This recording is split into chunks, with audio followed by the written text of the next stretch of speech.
Davidson, who is also director of the local tourism council, took me to that community, which is nestled next to Texas's Big Bend National Park. People go over there and have a beer, have a simple meal, and just kind of get away from the busy world. How do you say, it's waist deep on a duck?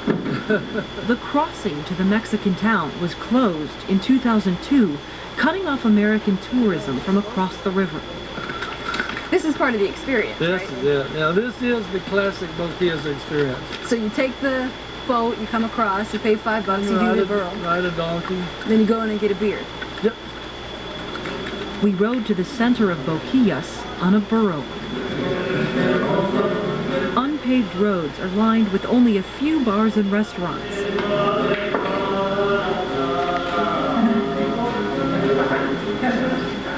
The town is so secluded it is off the power grid. The main restaurant uses solar refrigerators. Here, locals told me the border closing ruined the town. When they closed, it was sad. It was like no people, nothing. Just like deserted, a ghost town. It was sad. Lilia Falcone's father spent 30 years building his restaurant and gift shop. He depended on tourism to make a living. Lilia remembers the day when people stopped coming and her mother shut down the shop. She just had worked so much, packing everything. That's how hard it was. I can still feel it. The village started to vanish. Like most people here, Lilia left to find other work. But then the town got a reprieve. So they built this knowing that the crossing was going to be real. Yeah, this is part of the whole plan. Last year, Big Bend National Park officials, locals, and elected officials persuaded the Department of Homeland Security to reopen the crossing. They successfully argued that it increases security because it gives locals a legal option to cross. And the community came back to life. Lilia and her family came back to the town that is home. And do you remember what went through your head when you heard those words, the borders? I started telling my mom, I started calling every family member that I had a contact with. God opened another door for us, and I totally believe in God, so he opened the door for the whole town in Boquillas. The porch musicians and their neighbors in Lajitas are hoping a door will open for them too. It's time for the Fiesta Protesta.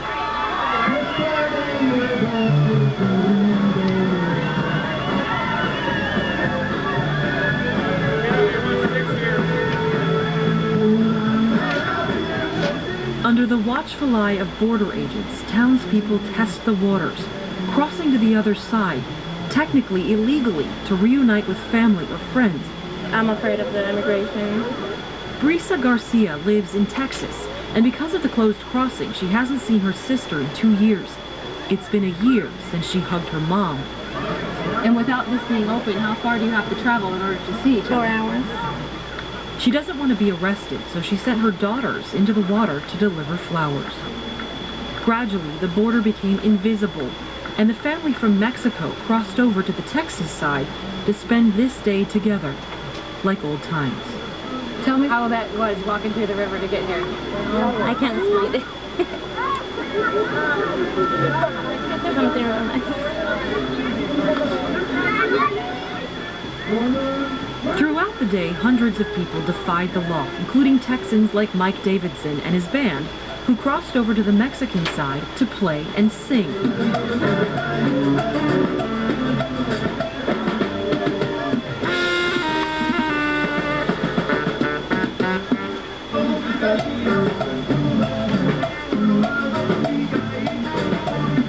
Although Border Patrol agents made no arrests, they told us they will continue to enforce the law. But for a few hours, this valley and river became one community again, giving hope to the people who've raised their voices in protest that the border in this town may one day be reopened for good.